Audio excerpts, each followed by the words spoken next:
Yo les amis, j'espère que vous allez bien. On se retrouve pour le débrief de ce match entre le Real Madrid et l'Olympiakos. Victoire du Real Madrid, 4 buts à 3 les amis, dans un match où le Real Madrid a encore fait du Real Madrid. Voilà, c'est le Real Madrid de Xabi Alonso qu'on a vu aujourd'hui. Un Real Madrid où on n'a pas droit au bonheur jusqu'à la fin.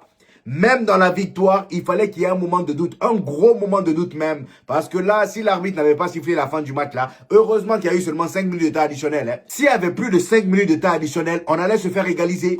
On allait se faire égaliser. Et je rappelle qu'à la 23e minute, il y avait 3 buts à 1 pour nous. L'ouverture du score a été faite par l'Olympiakos. En gros, on a très bien commencé le match. Ensuite, Kylian Mbappé nous a régalé. Et à la fin, on s'est chié dessus, comme d'habitude. Voilà. Et il faut voir les buts qu'on a encaissés. Je vais éviter de m'énerver aujourd'hui parce qu'au moins, il y a la victoire, c'est l'essentiel. Mais quelle victoire aussi. On n'a pas droit au bonheur jusqu'au bout. Franchement, j'étais là, je me disais, enfin, ça part bien, même si on a très mal commencé, et que oui, enfin, c'est l'Olympiakos, il n'y a pas à se réjouir, voilà. Même si là, on gagnait 6 buts à 1, j'aurais pas pu me réjouir sur ce match-là. Franchement, ça aurait juste repoussé la crise. Qu'elle repoussait même, on est dedans, on a gagné 4 buts à 3, 4 buts à 3 face à l'Olympiakos, qu'on gagnait 3 buts à 1, avec autant d'espace qu'ils laissaient dans leur dos. Comment on peut se réjouir de cette victoire-là? Franchement, pour ceux qui ont regardé le match, vous-même, vous avez vu la fin du match, comment on peut se réjouir? Après, les amis, on va pas cracher sur tout non plus, parce que j'ai vu énormément de bonnes choses, surtout offensivement. Offensivement et dans la zone du milieu, on a été très intéressant aujourd'hui. C'est juste en défense où vraiment il y a un gros boulot à faire. Je peux comprendre qu'on a énormément de blessés. D'ailleurs, vous-même, regardez la composition qu'on a alignée aujourd'hui. En défense, il y avait Carreras. Carreras et Raúl Asensio. Et il y avait également le retour de Ferland Mendy. Voilà, le gars n'a pas joué depuis 7 mois. 7 mois, il n'a pas touché le ballon. Aujourd'hui, il vient en tant que titulaire et il a fait un meilleur match que ceux qui étaient là depuis longtemps. Il a fait un meilleur match que ceux qui étaient là depuis longtemps. Comment il s'appelle? Raúl Asensio, Trent Alexander-Arnold même. Lui, il faut le chasser. Faut le chasser. Parce que là, moi, j'arrive au point où je sais pas à quoi il sert au Real Madrid. Depuis qu'il est arrivé, le gars, il est mou H24. Réveille-toi un peu. Aujourd'hui, que ce soit lui, Raúl Asensio, Carreras, on peut pas trop l'en vouloir. Le gars, il a fait son mieux en défense centrale. C'est pas son poste de prédilection, donc on va pas trop l'en vouloir pour ça. Mais ce genre d'excuses-là, vous savez très bien que ça passe pas avec moi. Franchement, regardez la bite qu'on a encaissée. Est-ce qu'on a besoin d'être à son poste de prédilection pour savoir sauter? Quand il y a un centre, est-ce qu'on a besoin d'être à son poste de prédilection pour savoir sauter? 2 buts de la tête, on s'est pris. À la dernière, en deuxième mi-temps, 2 buts de la tête. À chaque fois, il y avait un centre de l'Olympiakos, tu sentais la fébrilité de la défense. Ils sont là, ils se regardent dans les yeux, il n'y a personne qui saute. Voilà. Et après, t'as Jude Bellingham qui est là à crier sur je ne sais qui. Oh, replier, replier. Franchement, là, ça devient critique. Et si vous avez remarqué, ces derniers temps, tous les clubs contre qui on joue, que ce soit des gros clubs ou des petits clubs, grâce à nous, ils deviennent le Barça 2012. Voilà. Grâce à nous, ils deviennent le Barça 2012. Des tiki-taka, des buts en combinaison où ça fait des triangles par-ci par-là. 1-2, et bim dedans. C'est toujours des buts comme ça. Face à Elche, on a vu. Ils nous ont marqué ce genre de but-là. Aujourd'hui aussi, pareil. Aujourd'hui, pareil. Le premier but de l'Olympiakos, c'était juste magnifique. Comment on peut se prendre ce genre de but comme ça? La défense est trop passive. Heureusement que Kylian Mbappé était là aujourd'hui pour nous claquer 4 buts. Le gars, combien de buts il a marqué? 4 buts. Kylian Mbappé dépendance encore une fois. C'est ce que je passe mon temps à dire. Kylian Mbappé, on a beau le critiquer sur le fait qu'il dézone trop. Voilà, il fait ci, il fait ça. On le critique tout le temps. C'est vrai qu'avant son arrivée, on a gagné une Ligue des Champions. La plupart de nos joueurs étaient au niveau. Mais maintenant qu'il est là, dans notre club, il va pas partir demain. Qu'est-ce qu'on fait? Qu'est-ce qu'on fait? On va rester là, voilà, à bouder. Personne veut élever son niveau. Aujourd'hui, Vinicius était au niveau. Et on a vu ce que ça fait. Vinicius était au niveau et on a vu ce que ça fait. Mais malheureusement, entre vous et moi, on sait très bien que ce genre de connexion entre Vinicius et Kylian Mbappé, on ne verra pas ça à tous les matchs. Aujourd'hui, là même, heureusement, voilà, au moins ils nous ont régalé. On peut s'estimer heureux. Dans les prochains matchs, là, vous allez voir. C'est pour ça, moi, je m'enflamme pas trop. Je m'enflamme pas. Encore une fois, même si on avait gagné 6 buts à 1 ou 7 buts à 1, je ne me serais pas enflammé parce que c'est l'Olympiakos en face. Si Kylian Mbappé a autant performé aujourd'hui, parce que je rappelle, pour ceux qui auraient oublié, Kylian Mbappé, il était sur plusieurs matchs sans marquer avec le Real Madrid. Depuis Kairat Arbat, là, comme le club de... ils ont quel nom même? Le club qu'on a tabassé en Ligue des Champions, là, avant la trêve internationale, Kairat, là où Kylian Mbappé il a claqué un doublé ou un triplé encore une fois là. Depuis lors, Kylian Mbappé n'avait plus marqué en Ligue des Champions. Et aujourd'hui, s'il a été autant à l'aise, Vinicius également, c'est parce que l'Olympiakos laissait un gros boulevard derrière eux. Et le Real Madrid, faut pas faire ça. Je vous ai une fois dit que le Real Madrid, en fait, c'est soit tu les presses et tu les fais complètement déjouer, mais si tu veux les réveiller là, laisse de l'espace dans ton jeu, laisse de l'espace dans ton dos et tu vas voir de quoi on est capable. On a des joueurs rapides. Vinicius, c'est son dada. Voilà, lui, il attend que ça. Tu lui laisses un peu d'espace, il te déclenche un appel, il te met une vitesse, des accélérations et c'est cuit pour toi. Il a fait ça pendant tout le match aujourd'hui.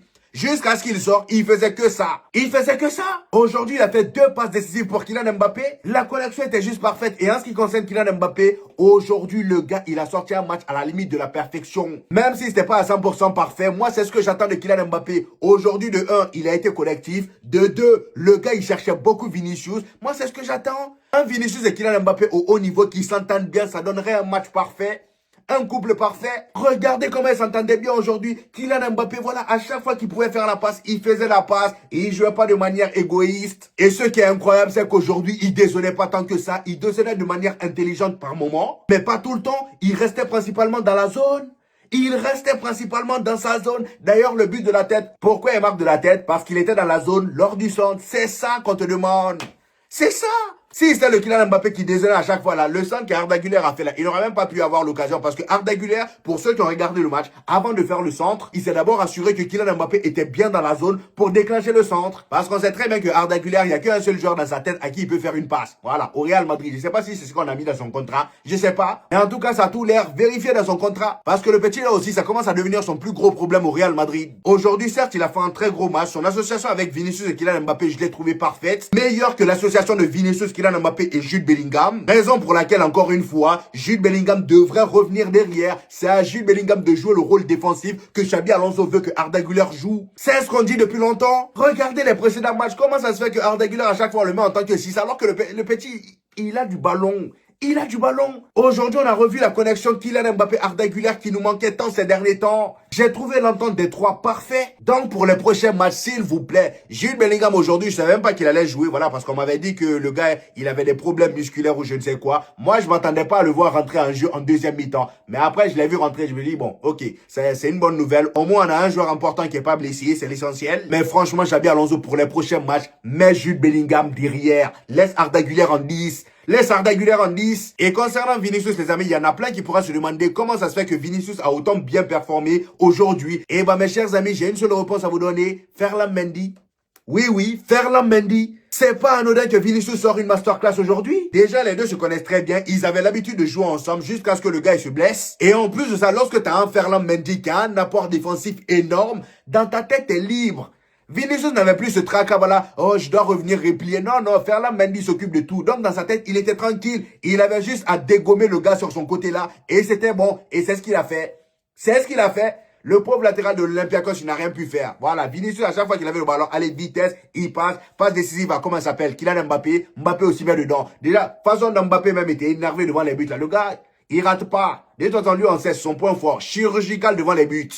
Chirurgical devant les buts, les appels même laissent tomber. Étant donné que la défense de l'Olympiakos aussi, eux aussi ils étaient endormis. À chaque fois Kylian Mbappé il s'amusait. À chaque fois que Kylian Mbappé déclenchait un appel, il y avait un des milieux là, Tchouaméni ou Kamavinga, surtout Kamavinga, parce qu'il y a Kamavinga qui a été passeur décisif sur l'un des buts de Kylian Mbappé. Le gars il dégaine un centre, Kylian Mbappé a lâché un magnifique appel. Il vient devant le gardien, il met dedans, il rate pas. Il rate pas. Trophée d'homme du match pour lui aujourd'hui, c'est totalement mérité. Si tu peux continuer comme ça, Mobutu, nous on demande que ça. On demande que ça. Et en plus de ça, aujourd'hui, t'es encore plus rentré dans l'histoire du football. Le gars, il devient aujourd'hui le deuxième joueur le plus rapide à marquer un triplé dans un match de Ligue des Champions. S'il peut continuer comme ça, franchement, on demande que ça parce que là, aujourd'hui, malheureusement, voilà, ces 4 buts-là ont été sabotés par notre défense, notre vieille défense là. Franchement, ils m'ont énervé. Hein. Vers la fin là, j'étais là, je regardais le match, je dis, vous avez intérêt à pas encaisser le 4e but là. Parce que façon dont ils ont motivé l'Olympiakos là, j'avais peur qu'ils égalisent. J'avais peur. Par moi-même, Xabi Alonso n'était pas serein. Le gars, il a fait rentrer, comment il s'appelle, comment il s'appelle l'autre là, Franck Garcia. Oui, il a fait rentrer Franck Garcia. Tellement il n'est pas serein, ça manquait de sérénité, franchement. Et c'est pourquoi je vous dis, les amis, malgré la victoire, moi, j'ai du mal à me réjouir de cette victoire-là. Franchement, c'est pas une victoire avec laquelle on doit se satisfaire. D'autant plus qu'on était sur 3 matchs sans victoire. Cependant, c'est bien beau de parler de la nullité de la défense aujourd'hui, mais à partir de quel moment on a commencé à se faire dominer? À partir de quel moment on a commencé à se faire dominer? C'est quand Xabi Alonso a commencé à faire ces changements bizarres. Voilà, le gars, j'ai comme l'impression que lui, quand il fait des changements là, c'est juste pour donner du temps de jeu. Hein.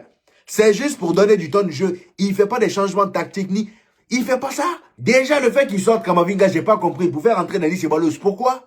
Franchement, moi dans ma tête, Kamavinga s'était blessé. Étant donné que lui aussi, voilà, le gars, il est tellement fragile. Dans ma tête, il était blessé. Sauf qu'après, je vois sur Twitter que non, voilà, le gars n'est pas blessé. Xabi Alonso a juste voulu faire une rotation. Voilà maintenant ta rotation. On a failli se faire égaliser.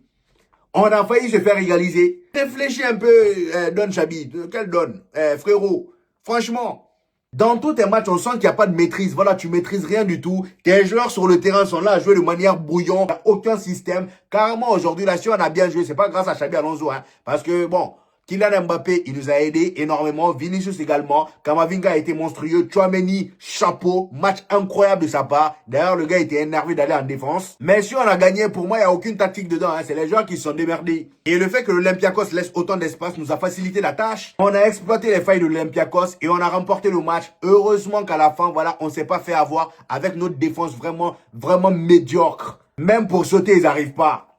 Ressaisissez-vous vous aussi. Même sauter là aussi, c'est un problème. Ça aussi, on doit vous dire. Ah. À ce rythme-là même, je préfère que Rudiger et Militao viennent jouer blessés. Franchement, je préfère. Et heureusement que derrière, on avait aussi Lunin. Lunin a été incroyable aujourd'hui. Il a fait énormément d'arrêts. Même si oui, il a encaissé beaucoup de buts. Mais pour moi, les buts qu'il a encaissés, c'est pas de sa faute. C'est de la faute de la défense. Les buts de la tête là, c'est de la faute de la défense. Voilà, ils étaient complètement passifs sur les centres. À chaque fois, il y a un centre, ils sont là, ils se regardent. Vous voulez regarder quoi? Vous regardez pas déjà assez à l'entraînement? Franchement, ou bien vous êtes en mode séduction, je comprends pas moi. Heureusement que Lunin était là. Et pour ceux qui ne seraient pas au courant, Thibaut Courtois était blessé. Bon, il n'est pas blessé, il a eu la diarrhée. Même diarrhée que, comment ça s'appelle, Kylian Mbappé avait eu lors de la Coupe du Monde des clubs là. Ça, on a l'habitude maintenant. C'est devenu, voilà, mot de tête. C'est devenu banal au Real Madrid. Je vous ai dit depuis longtemps de changer le cuisinier là, vous voulez pas. Continuez. Chaque 2 jours, ça nous, on a des joueurs qui ont la diarrhée. Hein? Au moins, on peut s'estimer heureux d'avoir eu un Lunin qui était au niveau aujourd'hui. Franchement, top performance de sa part. Donc voilà les amis, je pense qu'on a fait le tour. Les prochains matchs, ce sera les matchs de Liga. C'est après ça que le prochain match de Ligue des Champions, on va jouer face à Manchester City. Manchester City. C'est mieux je me tais. Vu ce qui s'est passé hier avec le FC Barcelone et Chelsea, c'est mieux je me tais. Donc voilà les amis, c'était tout pour aujourd'hui. J'espère que vous avez kiffé la vidéo. Dites-moi en commentaire ce que vous en avez pensé. J'hésiterai pas à vous répondre comme d'habitude. N'oubliez pas le petit pouce bleu qui fait toujours plaisir les gars. Ça aide au référencement. Pour tous ceux qui viennent de découvrir cette chaîne, ici on fait des vidéos débriefs des matchs du FC Barcelone et du Real Madrid. Et quand il n'y a pas de match, on fait des vidéos actualité. Donc abonnez-vous pour ne rien rater. Et on se dit au prochain épisode les gars. Peace!